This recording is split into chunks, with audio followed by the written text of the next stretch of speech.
On est en 2011.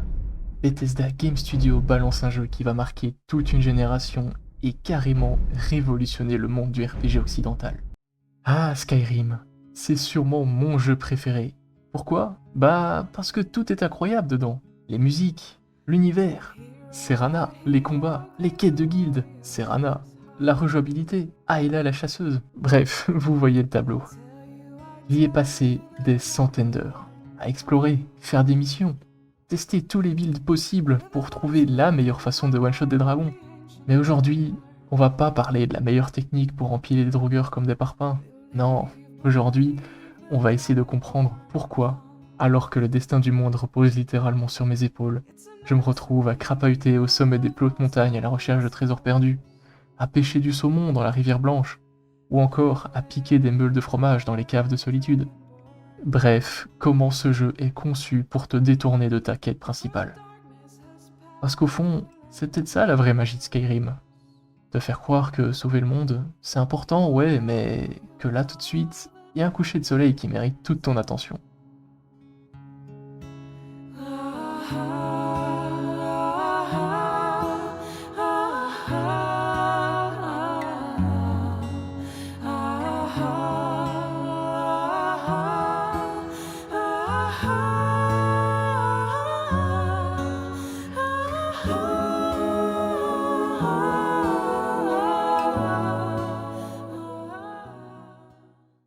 La légende dit que la plupart des joueurs n'ont jamais fini la quête principale. Et ouais, franchement, qui s'en étonne encore? Le jeu commence, t'as deux doigts de te faire raccourcir la nuque, un dragon débarque, panique générale, et là, hop, on te demande d'aller discuter avec des vieux types perchés sur une montagne. Tu pourrais y aller, vraiment, c'est littéralement ton objectif. Mais tu peux aussi te barrer à l'opposé, suivre un papillon, devenir le Tan de Blancherive, t'enrôler chez les compagnons, vendre du skouma à un Kankaji douteux, ou juste marcher, sans but. Et c'est là que Skyrim devient magique. Il ne t'impose rien, aucune zone interdite, aucun niveau requis pour tel ou tel coin. Tu vas aller dans les montagnes glacées au fond des niveaux 2, pas de problème. Bon, tu vas peut-être croiser la route de 2 ou 3 trolls des glaces, ou encore des géants qui vont t'envoyer en orbite sur la lune si tu les approches un peu trop. Mais la liberté est totale. Et c'est pas un accident, c'est une illusion hyper bien ficelée. Le monde est ouvert, oui, mais il est aussi discrètement balisé. Les routes, les rivières, les crêtes, elles te montrent où aller sans jamais lever la voix. Tu crois être libre? C'est vrai, mais dans un monde qui sait exactement comment te perdre. Dans la bonne direction.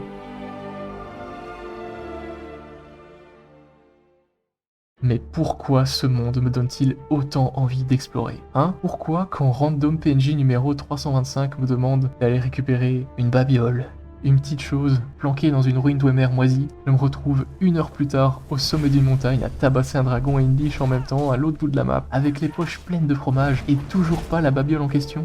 La réponse, elle est dans la manière dont le jeu est construit. Tout est pensé pour créer des lignes de fuite naturelles. Les montagnes, les tours en ruine, les vieilles pierres qui dépassent au loin. Ton œil les capte, ton cerveau les enregistre, et là, t'as juste envie d'y aller. Pas parce qu'un objectif clignote sur ta boussole, juste parce que c'est là. Chaque détour, chaque écart est récompensé. Une scène étrange, un livre abandonné, des cadavres figés dans un moment de vie, une énigme posée sans un mot. Et ce qui est fou, c'est que tout ça a l'air naturel, comme si ça avait toujours été là. Skyrim, il te donne pas des ordres, il te chuchote à l'oreille, et toi, écoute.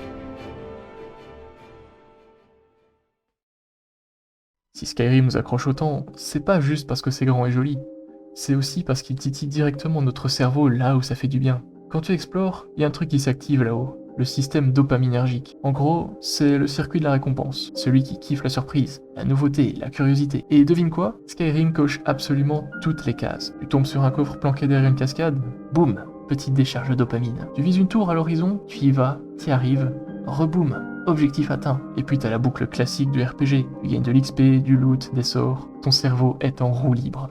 Chaque petit truc que tu découvres, c'est comme si t'avais gagné un mini jackpot. Même si au final, c'est juste une vieille cabane avec un squelette et une pomme verte. Mais c'est pas grave, parce que t'as cherché et t'as trouvé. Donc ton cerveau te file une tape sur l'épaule et puis il te dit « Allez, encore un dernier donjon ». Il y a même des théories en game design qui disent que l'exploration dans les open world, c'est l'équivalent moderne de la cueillette chez les chasseurs-cueilleurs. Et ouais, notre cerveau est littéralement câblé pour fouiller, chercher et découvrir. Skyrim l'a bien compris, il appuie pile sur ce bouton.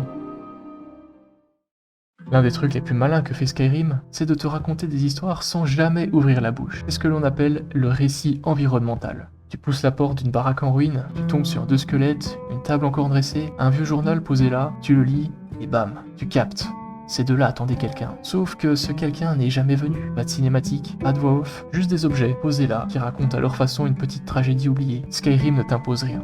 Il te propose. Et si tu prends le temps de regarder, de fouiller et de t'arrêter, tu réalises que chaque lieu a sa propre petite histoire. Même les coins paumés, même la cabane moisie au fond du marais avec un alchimiste explosé et un ours qui avait clairement passé une mauvaise journée. Et parce que ces mini-écrits sont planqués, t'es obligé de les chercher. T'as envie de comprendre, t'as envie de recoller les morceaux. Et au final, il y a des mises en scène toutes simples qui te marquent bien plus qu'un grand discours avec des musiques épiques et une caméra qui tourne autour des persos. Je pourrais vous citer encore plein d'exemples, mais la vidéo durerait des heures. Donc si ça vous intéresse, je vous ai mis une petite vidéo en description sur laquelle je suis tombé en préparant cette vidéo, qui décortique tout ça à fond et donne plusieurs exemples in-game de récits environnemental.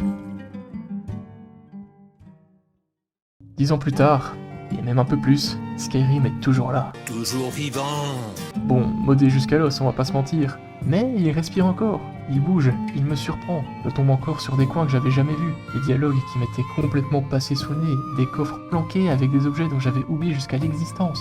Et c'est peut-être ça le secret. Skyrim, c'est pas juste un jeu, c'est une balade, une vraie rando. T'as l'impression de connaître le chemin, tu crois avoir fait le tour, et puis non, il y a une colline au loin que t'avais jamais gravie, un son bizarre dans les bois qui te fait changer de cap, et tu repars, encore, comme si c'était la première fois.